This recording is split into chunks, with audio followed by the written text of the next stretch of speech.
Freshman congresswomen Alexandria Ocasio-Cortez, Rashida Tlaib, and Ilhan Omar prove the age-old maxim. At bottom, all political problems are theological problems. We will examine the politics of religion, the religion of politics, from Palestinian rockets to Pennsylvania mosques to gospel hymns for the Green New Deal. I'm Michael Knowles, and this is The Michael Knowles Show.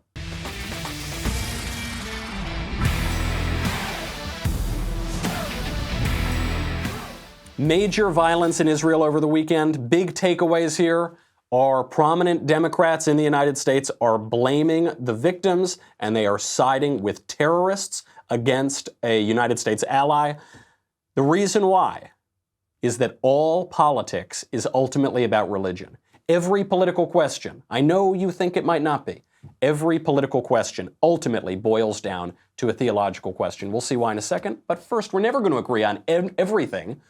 I think we can agree, however, that we could all use more sleep. I certainly could. I only got 17 hours last night. Getting a great night's sleep is easier and more affordable than you think. You don't need a new expensive mattress or sleeping pills. You just need to change your sheets. That's why you should check out Boll & Branch. Everything Boll & Branch makes, from bedding to blankets, is made from 100% pure organic cotton, which means they start out super soft and they get even softer over time. I used to sleep basically on sandpaper. Then I got these sheets. They are so unbelievable. I've stayed at a really, really nice hotel like twice in my life, and it feels just like that. I didn't realize you could get them at home because luxury sheets can cost up to $1,000 in the store. With Boll & Branch, they're only a couple $100. They cut out the middleman, send them right to you. Everyone who tries Boll & Branch loves them. That's why they have thousands of 5-star reviews. Even 3 U.S. presidents sleep on Boll & Branch sheets. Treat yourself like a president. Shipping is free. You can try them for 30 nights. If you don't love them, send them back for a refund, but I doubt that you'll want to send them back. There's no risk and no reason not to give them a try. To get started, right now my listeners get $50 off your first set of sheets at bollandbranch.com. Promo code Michael, M-I-C-H-A-E-L. Go to bollandbranch.com today for $50 off your first set of sheets. B-O-L-L and branch.com. Promo code Michael, M-I-C-H-A-E-L. bollandbranch.com, promo code Michael. Major violence erupting in Israel. Ultimately, this story, the story out of Pennsylvania, the story with AOC and the Green New Deal, all of this boils down to a religious question. So what specifically is happening? In Israel, Islamic terrorists in Gaza launched over 600 rockets at Israel. Iron Dome, which is their defense system, was able to intercept 173 of those rockets. Obviously, it's not going to intercept all of them. 4 people at least have been killed. Dozens have been wounded. Why is the violence breaking out? I think the Israel-Palestine Middle Eastern conflict is so complicated. It goes back so far. It involves so many religious questions. I think a lot of Americans just say, all right, I don't want anything to do with it. Never mind. I don't care. Who knows? It's very complicated. Fair enough. You can at least understand a few pieces of it, because it's not just about Israel. It's not just about the Arabs in Israel and outside of Israel. It's not just about the other countries in the region. This involves the United States as well. How so? The big cause here for this attack, I believe, is that Donald Trump is no longer kowtowing to the Iranian regime, to the illegitimate mullah Islamic regime in Iran. He's no longer sending them pallets full of cash on airplanes like Barack Obama did. He's no longer thanking them for abducting our sailors like Obama did. He is taking a hard line. He has a very strong national security advisor in John Bolton, and they are saying, no, we're not going to be pushed around by this thug illegitimate regime in Iran. Deal with it. So the U.S., when Trump came into power, got us out of that awful Iran deal, hampered Iran's ability to get a weapon, and reinstituted sanctions against the Iranian regime. Meanwhile, our ally Israel has targeted Iranian interests in Syria, and they have gone after Iranian interests in direct military strikes. So now, what Iran has been doing is saying that they're going to strike back at both the U.S. and Israel through proxies. So they're going to use groups like Hamas in Gaza. They're going to use groups like Islamic Jihad. They're going to use the terrorist groups that they have funded for decades, and they're going to strike at U.S. interests, and they're going to strike at our ally in Israel. So what is the United States doing? Now the United States has deployed an aircraft carrier, the USS Abraham Lincoln Carrier Strike Group, and a bomber task force to the region to send a message that we are not going to take provocation lying down. John Bolton, one of the greatest characters in the history of American diplomacy, came out and he issued a message to Iran. He said, quote, "The United States is not seeking war with the Iranian regime, but we are fully prepared to respond to any attack, whether by proxy, the Islamic Revolutionary Guard Corps, or regular Iranian forces." So the violence begins, in particular, how? The violence begins when a terrorist group called Islamic Jihad used a sniper to shoot Israeli troops and wounded 2 of those Israeli troops last week. That's what began this spate of violence. Then there were repercussions to that. Then there were rockets fired from Gaza, and then you get this violence that we've seen now for 5 or 6 days. How did members of Congress in the United States respond to this? Well, 2 members in particular, Democrat members Rashida Tlaib and Ilhan Omar, those freshman representatives, far left wing, how did they respond? They defended the terrorists, of course. First, Rashida Tlaib retweeted someone who was criticizing a New York Times story. So the tweet that she retweeted said, quote, "This is a stunningly irresponsible and misleading headline, New York Times. Israel shot dozens of unarmed Palestinian protesters in Gaza on Friday and killed 4 Palestinians, including 2 protesters in Gaza, before any projectiles were launched." Okay, now that tweet that Rashida Tlaib retweeted is itself misleading, because what it's suggesting is that Israel provoked the rocket attacks. Israel didn't provoke the rocket attacks. Iran, acting through Islamic Jihad, provoked the response from Israel, which then led to rocket attacks because a terrorist sniper started firing on Israeli troops. So what this person is suggesting is that when terrorists from Gaza start firing on Israeli troops, what Israel should do is nothing. They should just take it lying down. No, come on, we shouldn't. It would be wrong to fight back against terrorists shooting our troops. That's what that lunatic says. But the more troubling thing is that a member of the United States Congress then retweeted that Islamist propaganda. Now, Tlaib keeps pushing the propaganda, okay. She then pushes her own tweet. It says, quote, "When will the world stop dehumanizing our Palestinian people who just want to be free?" I'll just pause there for a second. Did you catch that? Our Palestinian people? Are we talking about some group of Palestinian Arabs living in New Jersey or some group of Palestinian Arabs living in Arizona? No. Who are our Palestinian people? Who does Tlaib refer to as our? Who does she view as us? Who is she allying herself with? Our people who just want to be free. The tweet goes on. Headlines like this and framing it in this way just feed into the continued lack of responsibility on Israel, who unjustly oppress and target Palestinian children and families. Hashtag Free Palestine. So this is pure terrorist propaganda. It's the only way to put it. A member of Congress, Rashida Tlaib, has become a mouthpiece for some of the worst terrorists in the world. That's, there's no more diplomatic way I could say it. And listen, the more interesting thing, I mean, I've suspected this for a long time with Rashida Tlaib. It's clear she doesn't like Israel. It's clear she doesn't like Jews. And it's clear that she sides with some of the worst terrorists in the world.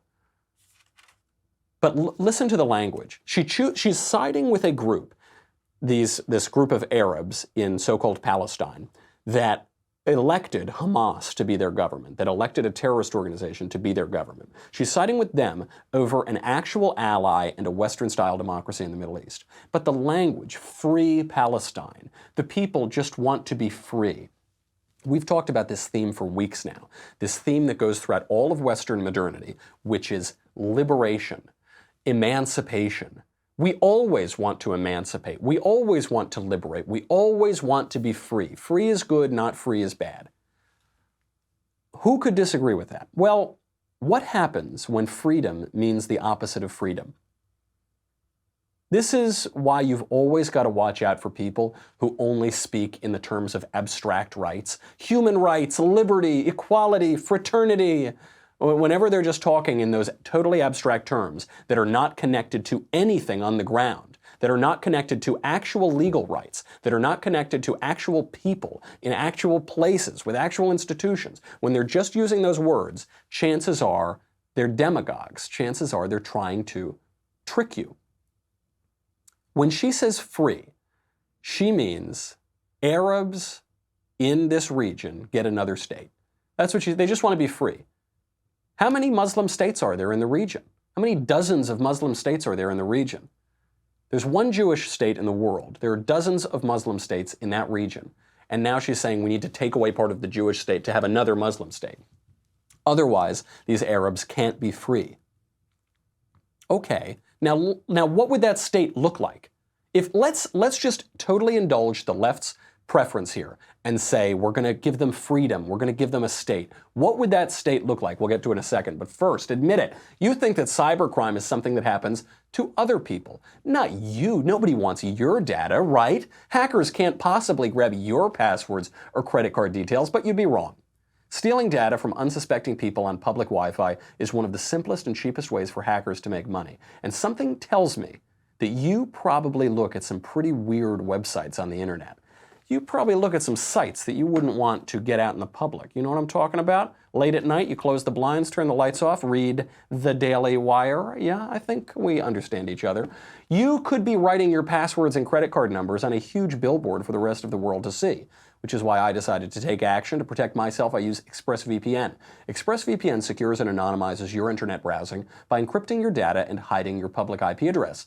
ExpressVPN uses easy-to-use apps that run seamlessly in the background of your computer, phone, or tablet. Turning it on, it takes just one click. Using ExpressVPN, you can safely surf on public Wi-Fi without being snooped on, without having your personal data stolen for less than $7 a month. You can get the same protection that I have. ExpressVPN is the #1 VPN service by TechRadar. Rated by TechRadar, comes with a 30-day money-back guarantee. Protect your online activity today. Find out how you can get 3 months free at expressvpn.com/Michael.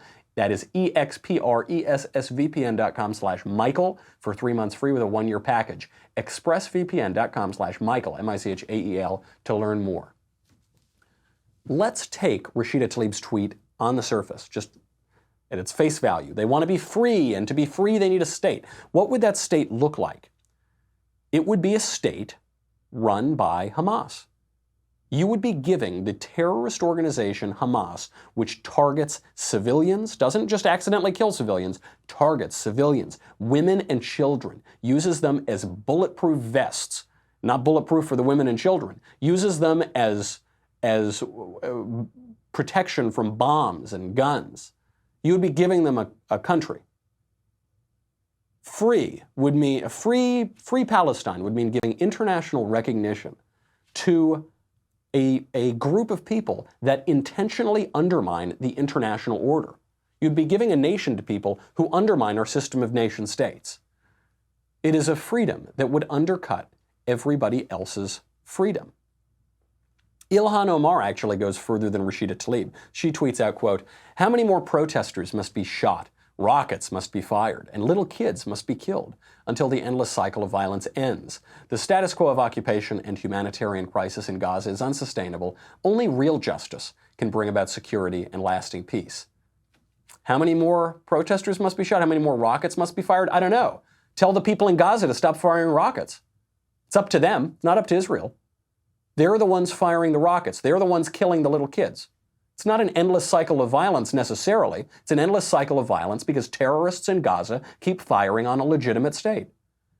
And in part, the only blame that Israel deserves in this is that they haven't simply wiped out that government of Hamas, that terrorist organization, completely, that they haven't just strung up every single one of those filthy terrorists, one after another. That's the only blame that Israel deserves in this case, is that they haven't been harsher on Hamas terrorists. Now, what Israel is saying is we can't be harsher on Hamas terrorists because Hamas terrorists are using civilians as human shields. And so we don't want to kill all of these civilians. Fair enough, honorable position to hold, but the endless cycle of violence is being uniformly pushed by terrorist Islamists in Hamas and other terrorist organizations in that region. How many more rockets is Islamic Jihad going to launch? Blaming the victim. That's what Omar is doing. That's what Tlaib is doing. So why are they siding with the terrorists? The reason they're siding with the terrorists is that all political problems ultimately are theological problems. Ultimately, what it seems to me, judging from Ilhan Omar's tweets, for instance, judging from statements that they've made, judging from them giggling at Islamic terrorist organizations, what it seems to me is they are denying Jews' claim to Israel. They're denying Jews' religious claim to Israel, and they are denying Jews' historical claim to Israel. The religion, the people in the religion have informed the history of that region, and so they deny the historical claim. Now, historically, Muslims have also made a claim to Jerusalem. What is the Muslim claim to Jerusalem? A lot of people don't know this because most people haven't read the Quran. The Muslim claim to Jerusalem is a little weaker than the Jewish claim to Jerusalem. The Muslim claim to Jerusalem is that one night Muhammad was mystically lifted up from Mecca and he was transported on a mythical creature to Jerusalem. And then there are all these other things that kind of seem like fever dreams that come out of it. So the claim is he was mystically on a winged horse brought from Mecca to Jerusalem. We don't have any evidence, of course, that a winged horse brought Muhammad to Jerusalem, but that is the claim. It's based on a story in the Quran. So the political question boils down to religion. Which religious group has a claim to the land?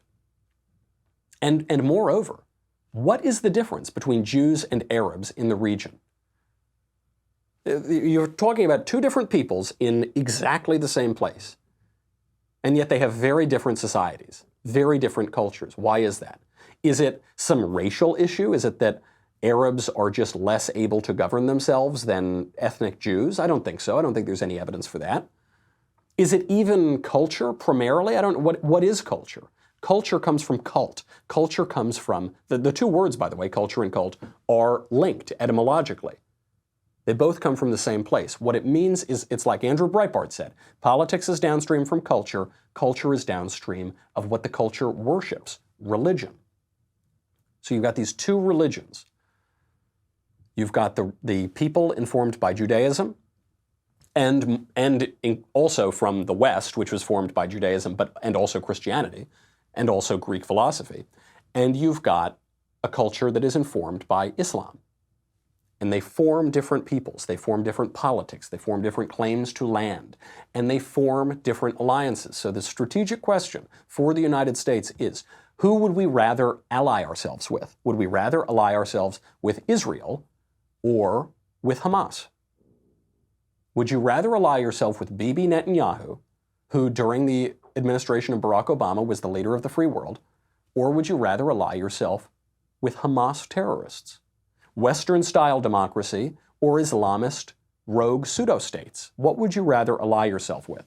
You can make the religious question even more tangible. If you move out of Israel and you go to Philadelphia, the Philadelphia chapter of the Muslim American Society posted a video over the past few days of little kids talking about chopping off heads. I'll narrate this because they're singing in Arabic. These are kids maybe 6, 12 years old, and they're singing, "Those who accept humiliation, what is the point in their existence? Those who reject oppression are the ones who assert their existence. And they eliminate injustice from the land of the Arabs. Rebels, rebels, rebels." They're wearing Palestinian headscarves as well. "Glorious steeds call us and lead us onto paths leading to the Al-Aqsa Mosque in Jerusalem. The blood of martyrs protects us. Paradise needs real men. The land of the Prophet Muhammad's night journey is calling us, Jerusalem. Our Palestine must return to us. O Saladin, your men are among us. Shame will be washed away. You need force and the Quran, O free people. We must persevere no matter what happens, and with the help of the omnipotent Lord, day will follow night. Take us, O ships, until we liberate our lands, until we reach our shores and crush the treacherous ones. Blow, O winds of paradise, flow, O rivers of martyrs. My Islam is calling. Who is going to heed its call? Rise, O righteous ones. Our martyrs sacrificed their lives without hesitation. They attained paradise, and the scent of musk emanates from their bodies. They compete with one another to reach paradise. Will Jerusalem be their capital city, or will it be a hotbed for cowards? They mean Jews, by the way. We will defend the land of divine guidance with our bodies, and we will sacrifice our souls without hesitation. We will chop off their heads, and we will liberate the sorrowful and exalted Al-Aqsa Mosque. We will lead the army of Allah, fulfilling his promise, and we will subject them to eternal torture. 6 to 12-year-old kids, posted by a mosque in Philadelphia. Not in Jerusalem, not in Gaza, not in Mecca, Philadelphia. This is being posted by the Muslim American Society. Now, the person who posted that allegedly has been fired. The president of the Muslim American Society, the executive director, says, "This video does not represent our understanding of Islam, nor the understanding of the mainstream Muslim community." I hope that's true. I don't know if it's true. It's pretty weird that they would post that video. It's pretty weird that that video exists. This is the religious question. So in America, we always ignore the actual religious question. We ignore the deep questions of our politics. In part, it's because our system is built on religious freedom. But part of that religious freedom is that we won't start chopping off each other's heads. Part of that religious freedom is a tacit agreement among all of us that we won't do what those little 6-year-olds in the video were singing about and chop off people's heads and exult in their blood.